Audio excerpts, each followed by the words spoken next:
بہت بنیادی کتاب ہے. اس کو پڑھنے کے بعد طالب علم اس لائق ہو جاتا ہے کہ اس کو حدیث کا دورہ کرایا جائے. یعنی دورہ حدیث شریف میں جو کتاب پڑھائی جاتی ہے حدیث کی، اس میں اکثر دورہ ہوتا ہے حدیث کا. بس عبارتیں پڑھی جاتی ہیں سند کے ساتھ اور طلبہ استاد کے سامنے سنتے ہیں. کہیں کہیں استاد محترم ضرورت کے مطابق کلام کرتے ہیں. بعض آپ کا ترجمہ نہیں کراتے. پہلا اصول یہی پڑھا چلا آیا ہے. لیکن اس سے پہلے جو مشکوٰۃ شریف پڑھائی جاتی ہے اس کو بالترتیب ماں ترجمہ طلبہ کو پڑھاتے ہیں. اور یہ اتنی جامع کتاب ہے کہ تمام احادیث کا نچوڑ اس میں آ گیا. ایک بزرگ گزرے ہیں امام بغوی علیہ الرحمہ، جن کا لقب تھا محیی سنہ. محیی سنہ کا مطلب ہے سنت کو زندہ کرنے والا. انہوں نے ایک کتاب لکھی تھی شرح السنہ کے نام سے. اس میں احادیث کو جمع کیا. وہ اللہ کے نزدیک اتنی مقبول ہوئی کہ حضور اکرم صلی اللہ علیہ وسلم ان کے خواب میں آئے، امام بغوی علیہ الرحمہ کی. اور حضور اکرم صلی اللہ علیہ وسلم نے خواب میں آ کر ان سے یہ فرمایا، احیاک اللہ کما احییت سنتی. جیسے تم نے میری سنتوں کو زندہ کر دیا ایسے اللہ تمہیں بھی ہمیشہ زندہ رکھے. اسی وجہ سے ان کا لقب محیی سنہ پڑا، سنتوں کو زندہ کرنے والا. اور ہمیشہ ہمیشہ کے لیے جب تک دنیا رہے گی اللہ نے انہیں زندہ کر دیا. آج آپ ان کا نام لے رہے ہیں، سن رہے ہیں، وہ زندہ ہیں. پتہ نہیں کتنی دنیا میں لوگ چلے گئے، کون پوچھتا ہے؟ بڑے بڑے بادشاہ چلے گئے، مالدار چلے گئے، کوئی نہیں پوچھتا ہے. لیکن ان کو پوچھا جا رہا ہے، ان کا نام لیا جا رہا ہے، ان کے اوصاف بیان کیے جا رہے ہیں. تو حضور نے جو دعا کی تھی خواب میں کہ اللہ آپ کو بھی ایسے ہی زندہ رکھے جیسے میری سنتوں کو تم نے زندہ کیا ہے. انہی بزرگ کی ایک اور کتاب ہے، اس کا نام ہے مصابیح السنہ. اس میں انہوں نے 4443 حدیثیں جمع کی،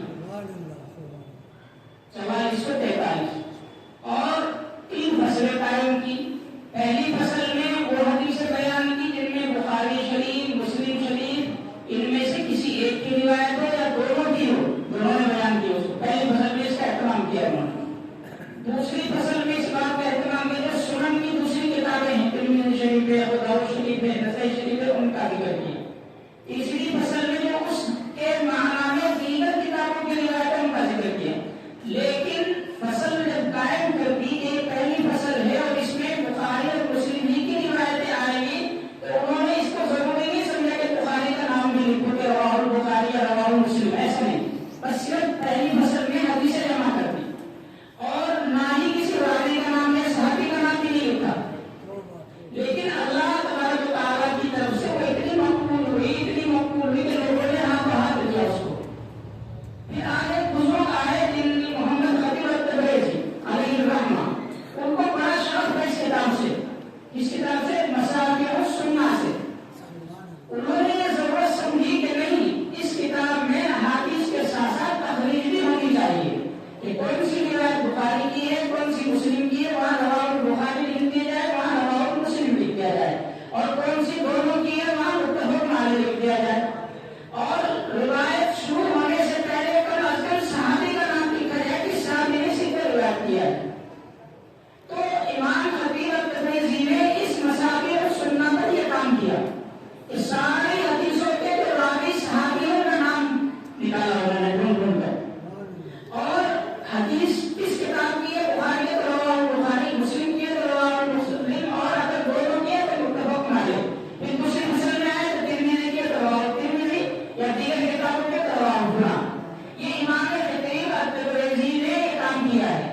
اور اپنی اس کام کے بعد کتاب کا نام رکھا مشکاۃ المصابیح. تو مصابیح السنہ پہلے امام بغوی کی ہے، اور امام بغوی علیہ الرحمہ نے اس کو جو لکھا تھا بہت مقبول ہے، انہوں نے دعائیں دی ان کو. اور پھر امام خطیب التبریزی نے اس پر یہ کام کیا.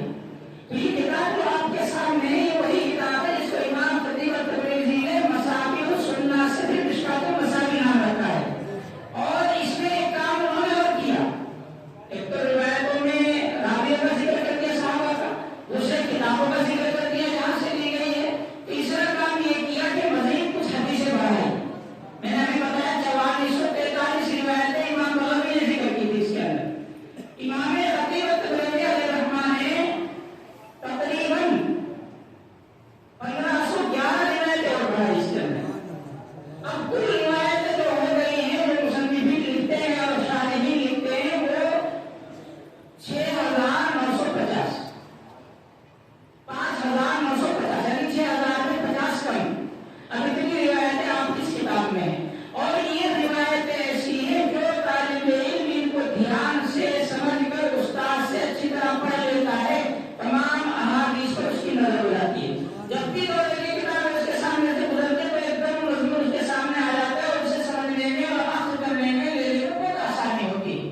پہلی شرح ہے اور بڑا مقام حاصل ہے اس کو. اور پھر اسی پر بس نہیں، علامہ ابن حجر ہے کبھی اتنے بڑے علامہ ہیں اور اسماء الرجال کے امام مانے جاتے ہیں، انہوں نے بھی اس کی شرح لکھی اور انہوں نے اپنی شرح کا نام رکھا فتح الالم علی المشکاہ. فتح الالم اللہ کے نام سے منسوب کیا، تو انہوں نے اس کی شرح لکھی. اس کے بعد جو ہے پھر اور زمانہ آگے بڑھتا رہا اور بڑے بڑے علماء نے اس پر کام کیا. ہمارے بزرگوں میں حضرت مولانا ادریس صاحب قادری علیہ الرحمہ کا نام آپ نے سنا ہوگا، اردو میں بڑی کتابیں ان کی سیرت المصطفیٰ ان کی مشہور کتاب ہے، انہوں نے اس کی شرح لکھی ہے. اور اسی طریقے سے بہت بڑے علامہ جو ہے شیخ عبدالحق محدث دہلوی علیہ الرحمہ، شیخ عبدالحق محدث دہلوی علیہ الرحمہ مغل دور کے بڑے لوگوں میں، انہوں نے فارسی میں اس کی شرح لکھی اور اس کا نام رکھا اشیاء اللمعات. اشیاء اللمعات. پھر ان کے ذہن میں یہ بات آئی کہ فارسی میں تو ملے نہیں اور فارسی ہندوستان کی زبان تھی اس زمانے میں، تو فارسی چلتی تھی، تو ان کا یہ دماغ میں آیا کہ علماء عرب اور عربی جاننے والوں کو علوم سے کیسے استفادہ ہوگا. تو اسی اشیاء اللمعات کو حضرت نے پھر عربی میں کیا شیخ عبدالحق محدث دہلوی نے، اور اس کا نام رکھا لمحات التنبیہ. اب لمحات التنبیہ عربی میں ملتی ہے اور علامہ تقی الدین ندوی علیہ الرحمہ کا اس پر ایک حاشیہ تحقیق ہے اور انہوں نے اس کو بہت اچھی کر دی ہے، وہ ان کی تحقیق کے ساتھ ملتی ہے. اس کے بعد اب آپ آگے بڑھیں گے اردو میں. ہم لوگ تو اردو پڑھتے ہیں زیادہ، طلبا بھی اردو کی شرح زیادہ دیکھتے ہیں. ایک کتاب بڑی مشہور ہے ان کی شرح میں اور وہ ہے مظاہر حق. مظاہر حق کو لوگ تھوڑا ایسی ہی سمجھتے کہ یہ ایسی اردو کی شرح ہے. اس کے بارے میں بھی ہمیں سمجھ لینا چاہیے. حضرت شاہ ولی اللہ محدث دہلوی علیہ الرحمہ کے سب سے بڑے صاحبزادے ہیں شاہ عبدالعزیز محدث دہلوی. شاہ عبدالعزیز محدث دہلوی کے نواسے ہیں شاہ اسحاق علیہ الرحمہ، اور ہمارے سارے محدثین اور علماء بزرگوں کی سند یہیں سے ہو کر جاتی ہے شاہ صاحب کے یہاں سے. شاہ اسحاق علیہ الرحمہ کی مکمل تربیت شاہ عبدالعزیز محدث دہلوی نے کی ہے. وہ ان کے جانشین بھی ہیں، ان کے نواسے بھی ہیں، ان کے شاگرد بھی ہیں.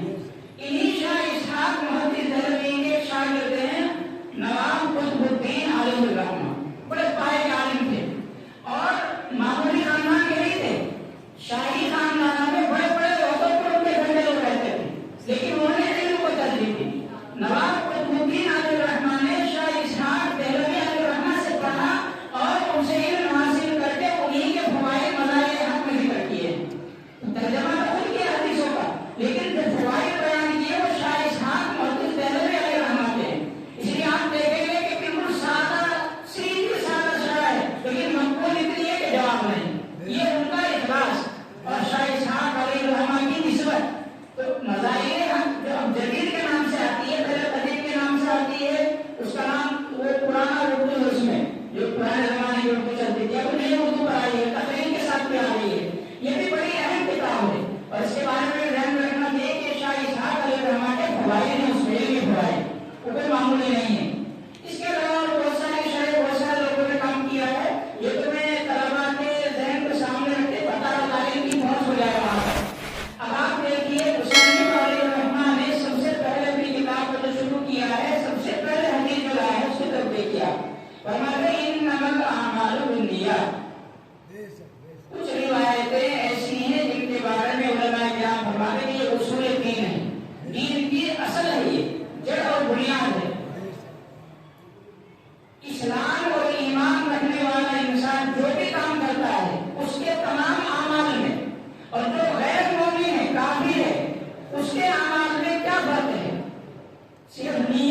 ٹھیک ہے؟ تو اس لیے سب سے پہلا کام نیت کو ٹھیک کرنے کا ہے۔ ہمارے بزرگوں میں ایک بزرگ ہیں رائے پور کے، جن کو شاہ عبد القادر ثانی کے نام سے علماء نے منسوب کیا ہے، شاہ عبد القادر رائے پور علیہ رحمہ۔ وہ ان کی سوالے میں لکھا ہے کہ اپنے مریدین کو یہ سمجھاتے تھے کہ چاہے آپ قاعدہ پڑھانے والے ہیں، چاہے آپ قرآن پڑھانے والے ہیں، چاہے آپ بخاری پڑھانے والے ہیں، چاہے آپ کوئی اور کام کرنے والے ہیں، جب بھی آپ بیٹھو کام کرنے سب سے پہلے نیت ادا کرو، اس لیے کر رہے ہیں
نہیں پڑھی، توریت آپ نے نہیں پڑھی، انجیل آپ نے نہیں پڑھی۔ انجیل میں 20ویں باب میں باب رسم پہلی ہی آیت ہے، اور اس میں انجیل میں بیان کیا گیا ہے کہ ایک باغ والا ہے، اور اس باغ والا جو انگور کا باغ ہے اس کو مزدوروں کی ضرورت ہے۔ دیکھو وہاں حضور نے بیان کر رہے انجیل ہے، یہاں حضور بیان کر رہے ہیں، اس کو مزدوروں کی ضرورت ہے، اور اس نے باہر آ کر دیکھا کچھ لوگ کرے تو ان کو مزدوری پر لگا لیا، اور ایک ایک اس میں دینار کا ذکر ہے، انجیل والا جو نسخہ ہے اس میں دینار کر کے جو حضور کا بیان ہے، وہ تو پیسے کا فرق ہوتا ہے، نام کا فرق ہو جاتا ہے، اس کو فرق نہیں پڑتا، تو ایک ایک دینار میں طے ہو گیا۔ یہ نہیں وہی بات، پھر زور کا وقت آیا تو ایک ایک دینار میں ان کو زور سے شام میں رکھا گیا، پھر تیسرے قوم کا نمبر آیا ان کو شام میں 1 گھنٹے کے لیے رکھا گیا، وہی اثر سے مغرب تک، اور وہاں بھی یہی اعتراض ہوا۔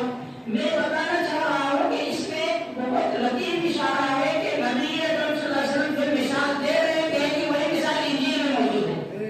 حضور نے تو انجیل نہیں پڑھی، آپ صلی اللہ علیہ وسلم نے لکھنا جانتے تھے، بلا تب کرو بھی نہیں ادھر لڑتا تو ڈوبتے ہو، آپ تو اپنے ہاتھ سے لکھتے نہیں، تو شکر میں ہمارا شکر ہے کہ آپ نے لکھ لیا ہوگا۔ تو حضور نے جو بات بیان کی ہے مشکوٰۃ شریف کے اسی آخری باب میں وہ بات مذکور ہے، وہی بات میرے لیے کہاں موجود ہے؟ انجیل کے باب رسم میں موجود ہے، اور وہی مثال موجود ہے۔ تو اس لیے نبی اکرم صلی اللہ علیہ وسلم کا معجزہ ہے کہ آپ وہ بات بیان کر رہے جو پہلے توریت میں ہے، اور یہ انبیاء کرام علیہ السلام کے حق ہونے کی دلیل ہے کہ پہلے انبیاء کہتے تھے، بعد کا نبی بھی وہی کہتا ہے، حالانکہ ملاقات نہیں ہوئی آپس میں ان کی، نہ کسی نے ان کو نقل کیا ہے۔ تو بہرحال یہ کتاب بڑی اہم کتاب ہے، زیادہ تو استاد محترم آپ کو بتائیں گے، میں تو صرف ان کے اشراق مفتی صاحب کے اور مولانا سلمان کے افتتاح کرانے کے لیے یہاں بیٹھ گیا ہوں، حکم پر بیٹھا ہوں، اور چند باتیں مجھے اور کہنی تھی، مفتی صاحب ہمارے ساتھ ہیں، دعائیں کرائیں گے، لیکن ان کا کہنا ہے کہ میں بات نہیں کروں گا کوئی بھی، تو ان کے حصے کی جو نصیحت ہے 2-3 باتیں میں اور کہہ رہا ہوں، وہ ان کے حصے میں جائیں گے۔ مفتی صاحب سے میں عرض کر رہا ہوں کہ انہوں نے مجھے کہا تھا زیادہ لمبا نہیں ہونا چاہیے، تو کتاب تو آپ کی شروع ہو گئی، زیادہ تحقیق کی باتیں آپ کے استاد محترم بتائیں گے آپ کو، تو ایک بات کہہ کر میں اپنی بات ختم کر رہا ہوں، دعا مفتی صاحب کرائیں گے۔ بات کیا ہے بڑی اہم ہے سننے کی۔ اس وقت جو زمانہ چل رہا ہے یہ بڑا معقولیت کا زمانہ چل رہا ہے، جو لوگوں کا رجحان ہے، یعنی رجحان یہ ہے کہ اب زمانہ عقل مندوں کا ہے، یہ رجحان ہے، اور کام بے عقلی کے ہو رہے ہیں، دعویٰ عقل مندی کا ہے اور کام ہو رہے ہیں بے عقلی کے۔ اسی کے بارے میں آپ کا چونکہ مدرسہ شروع ہو رہا ہے، اور آپ نے الحمدللہ دنیا کے سارے جھمیلوں کو، دنیا کے سارے لالچوں کو، دنیا کے سارے مشاغل کو لات ماری ہے صرف علم دین حاصل کرنے کے لیے، یہاں آگے مدرسے میں۔ اس لیے ایک بات آپ حضرات سے کہنا چاہ رہا ہوں، اور تھوڑا سا مثال سے کہنا چاہ رہا ہوں۔ دیکھیے دنیا میں تقسیم کار سے کام چل رہا ہے، مثال کے طور پر ہمارے یہاں ایک طبقہ ہے وہ ڈرائیونگ کا کام کرتا ہے، گاڑی چلاتا ہے، کوئی کار چلاتا ہو یا ٹرک چلاتا ہے، بس چلاتا ہو، ڈرائیونگ ایک مستقل طبقہ ہے، اور ایک فن ہے، ایک علم ہے، اسے سیکھا جاتا ہے، بغیر سیکھے کوئی چلا جائے تو نہیں چلاتے رکھتے، تو یہ ڈرائیوروں کا ہونا ضروری ہے، ورنہ گاڑیاں نہیں چلیں گی۔ اور یہ بھی طے ہے، معقولی بات ہے کہ کوئی بھی بڑے سے بڑا عقل مند، بڑے سے بڑا حاکم، بڑے سے بڑا فلسفی یہ نہیں کہتا ڈرائیوروں کو کہ بھائی ڈرائیونگ کے ساتھ ساتھ آپ سلائی سیکھو، بھائی یہ کہنے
بنائی بھی کرو یا سلائی کے ساتھ پڑھائی بھی کرو، بلکہ یہ کہتے ہیں کہ دیکھو اپنے فن کے ماہر اور رات دن یہ بیماری میں لگے ہوئے ہیں۔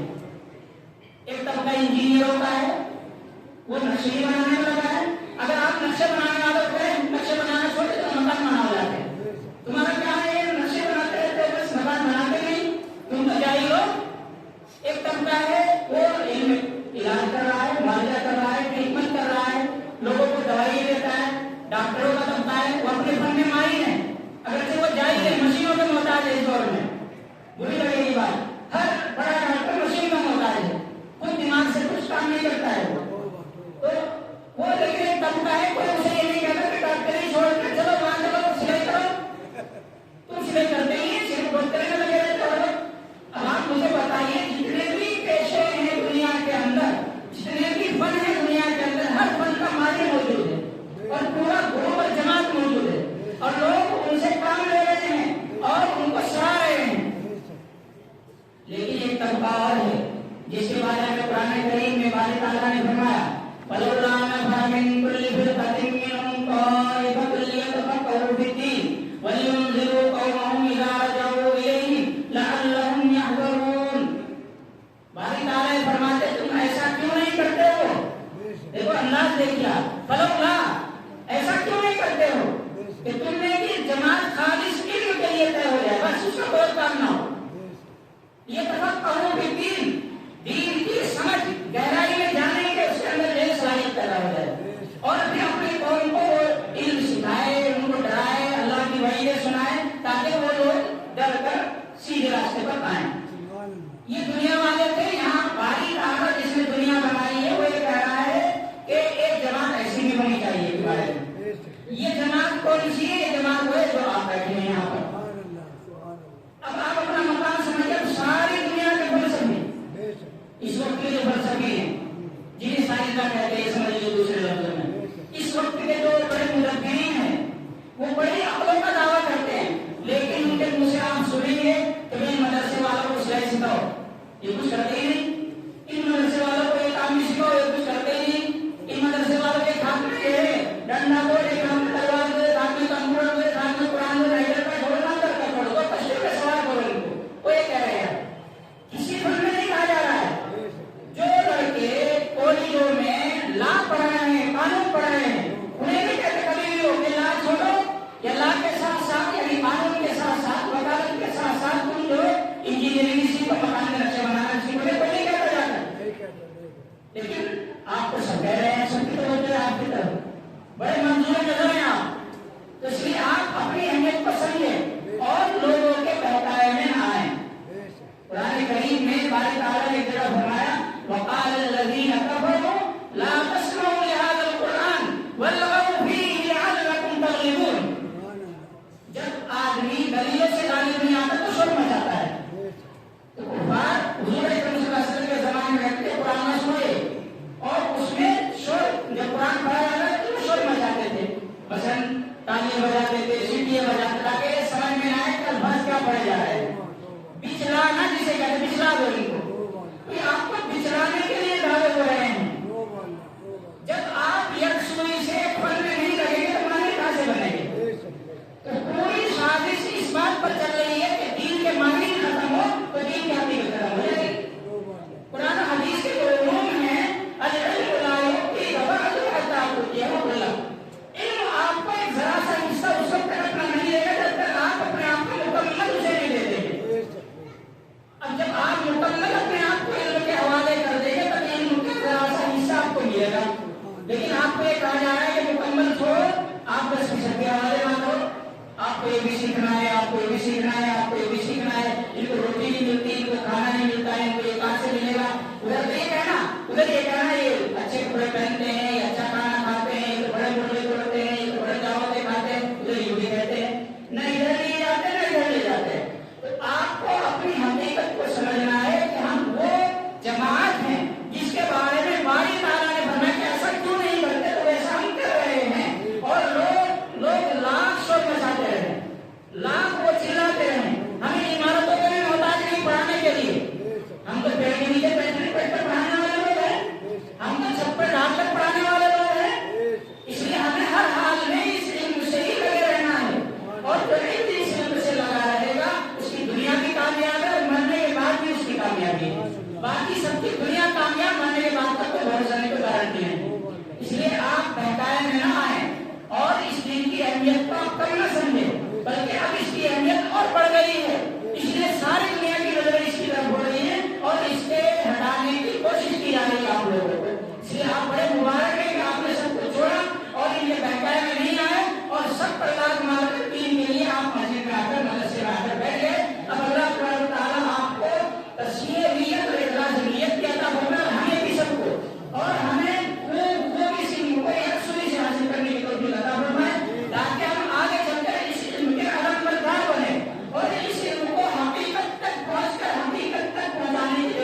جو میں نے بہت سارے فنون بتائے، یہ بنا لیں آپ، انجینئر بنائیں، وکیل بنائیں، ٹیلر بنائیں، ڈرائیور بنائیں، مکتب میں ضرور پڑھائیں۔